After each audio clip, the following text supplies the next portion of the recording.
Hello friends, in this video we prove Leibniz theorem. Leibniz theorem gives us the nth derivative product of two functions. Leibniz theorem states that if y is equal to u into v, means y is equal to product of two functions u and v, where u and v are functions of x differentiable up to nth order.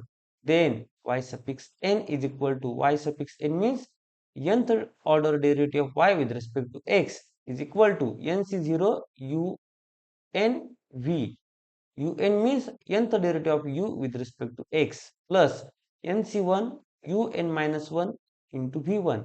Un minus 1 means n minus 1 order derivative of u with respect to x, and v1 is derivative of v with respect to x one time means v1 plus nc2 into un minus 2 v2. Un minus 2 means derivative of u with respect to x n minus 2 times, and v2 means second order derivative of v with respect to x, plus that is up to the term corresponding to r is ncr un minus r vr, plus that is up to the last term is ncn minus 1 u1 vn minus 1, and the plus last term is ncn u into vn, where ncr means n factorial divided by r factorial into n minus r factorial. ncr means number of ways to select r objects from given n distinct objects. See, the NCR represents the rth term, means if you put r is equal to 0, we get the first term. If you replace r is equal to 0 here, we get NC0 into UN into V0. V0 means keep V as it is. Plus, if you put n is equal to 1, we get the term NC1 UN minus 1 V1. And if you put r is equal to, we get this term nc2 un minus 2 v2. If you put r is equal to n minus 1, we get the second last term ncn minus 1 u1 vn minus 1, and if you put r is equal to 1, we get the last term ncn u into vn. See, this is the statement of Leibniz theorem. Let's prove Leibniz theorem. We prove the Leibniz theorem by applying mathematical induction on n. So we prove the base case for n is equal to 1 by the product rule of differentiation. Y1 means derivative of y with respect to x is nothing but derivative of u into v as it is plus u as it is into derivative of v, means u1 into v plus u into v1. And see, value of 1c0 is 1 and value of 1c1 is also 1. You can get the values of 1c0 and 1c1 by this formula. And see, so we can write y1 is equal to 1c0 into u1 into v plus nc1 into u into v1. And see, if we put n is equal to 1 in the proof in the Leibniz theorem, we get this y1, and so the result is true for n equal to 1, and so the base case holds. Okay, now let's prove induction step. So we first assume that the result holds for n is equal to k. That means we assume that yk is equal to kc0 ukv plus kc1 uk minus 1 v1 plus kc2 uk minus 2 v2 plus up to the term corresponding to r is kcr uk minus r vr plus up to the last term, second last term is kck minus 1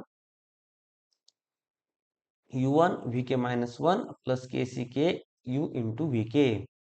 We need to show the result holds for n is equal to k plus 1, means we have to prove yk plus 1 is equal to k plus 1 c0 uk plus 1 v plus k plus 1 c1 uk v1 plus k plus 1 c2 uk minus 1 v2 plus up to the term corresponding to r is k plus 1 cr uk plus 1 minus r vr plus up to the second last term is k plus 1 ck u1 vk plus the last term is k plus 1 ck plus 1 u into vk plus 1. See, we have value of yk, right, because of induction hypothesis. Now we want the value of y suffix k plus 1, is k plus 1 order derivative of y with respect to x, we have yk, so we differentiate yk with respect to x one time to get y suffix k plus 1. If we differentiate yk with respect to x, we have to differentiate each term of yk with respect to x. So let's take derivative of first term. See, kc0 is constant with respect to x, so we have to take derivative of uk into v, which is nothing but derivative of uk, that is uk plus 1 into v as it is, plus uk as it is into derivative of v, that is v1. Similarly, if you take derivative of the second term, we have to keep k plus kc1 as it is into derivative of uk minus 1 v1, which is nothing but uk v1 plus uk minus 1 v2, plus we have kept kc2 as it is and taken derivative of uk minus 2 v2, which is uk minus 1 v2 plus uk minus 2 v3, plus that is up to the derivative of this term kcr uk minus u suffix k minus r vr k minus r as it is into derivative of this term, which is u suffix k plus 1 minus r vr as it is, plus u into k minus r as it is into derivative of vr, which is vr plus 1,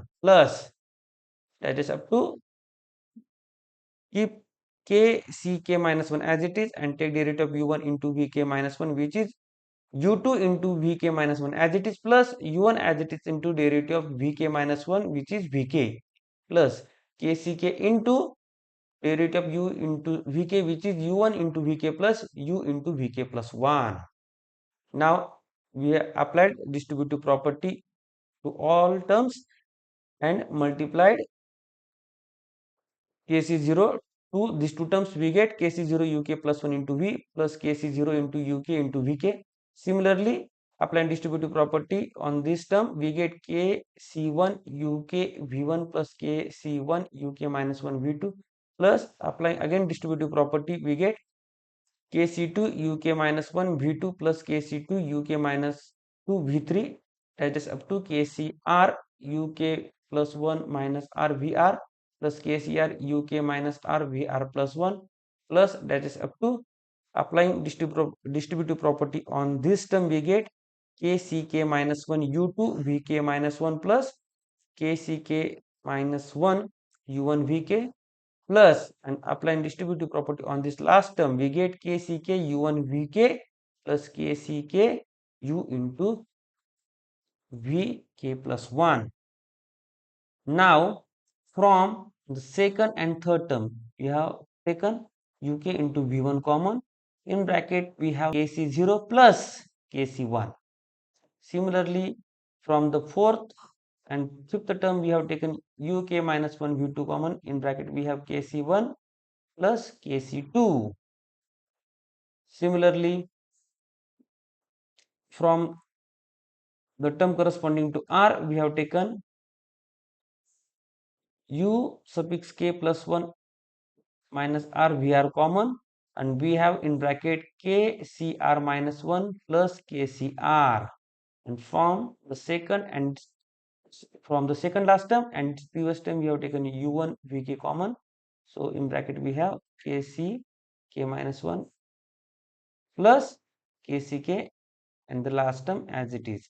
See, note that we have kept first and last term as it is, but as kc0 is 1 and k plus 1 c0 is also 1, in the next term we are going to replace kc0 by k plus 1 c0 because both have the same value 1.